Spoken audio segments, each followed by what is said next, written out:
ગોધરા નજીકના ભામૈયા પાસે આવેલા પ્લાયવુડના ગોડાઉનમાં લાગેલી આગ કાબૂમાં આવી ચૂકી છે। 4 થી વધુ ફાયર ફાઇટરોએ ઘટના સ્થળે આવી અને આગ પર કાબૂ મેળવ્યો હતો। પ્લાયવુડના ગોડાઉનમાં કયા કારણોસર આગ લાગી હતી તે હજુ સુધી નથી જાણી શકાયું। આ ઘટના કયા પ્રકારે અંજામ મળ્યો હતો તે હજુ પણ અકબંધ છે। તો આ પરિસ્થિતિ ગોધરાની અંદર સર્જાઈ। આ તસવીરો ગોધરાની સામે આવી રહી છે। ભામૈયા નજીક એક ગોડાઉનની અંદર પ્લાયવુડનો મોટો પ્રમાણમાં જથ્થો પડ્યો હતો અને તેમાં એકાએક આગ લાગી ઉઠી હતી। જો કે આગ લાગ્યાની ઘટના બનતાની સાથે જ ફાયર ફાઇટરો ત્યાં પહોંચ્યા હતા। તો આ મુદ્દે વધુ વિગતો અમારા સંવાદદાતા રવિ આપી રહ્યા છે। રવિ, ગોધરાની અંદર ગોડાઉનમાં આગ લાગ્યા બાદ હવે તેના પર ફાયર બ્રિગેડને કાબુ મેળવવામાં ક્યાંક સફળતા મળી છે, શું છે?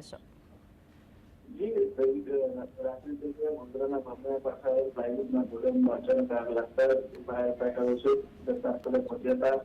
प्लायवुड गोडाउन होवाना कारणे आग विकराल बनी હતી અને 4 થી વધુ ફાયર ફાઇટરો ઘટનાસ્થળે પહોંચ્યા હતા અને આગ પર કાબુ મેળવવાનો પ્રયાસ હાથ ધર્યો। તો આગ કયા કારણોસર લાગી તે હજુ અકબંધ છે, પરંતુ જે રીતે આગ લાગી હતી જેને લઈને ભારે અફરાતફરી મચી જવા પામી હતી।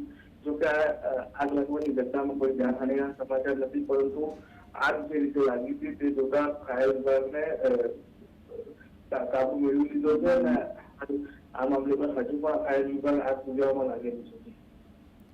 રવિ, જે આગ લાગી છે તેમાં કેટલા પ્રમાણમાં નુકસાન થયું છે અને ગોડાઉન માલિકો છે તેમનું શું કહેવું છે, આસપાસના રહીશો છે તેમનું શું કહેવું છે?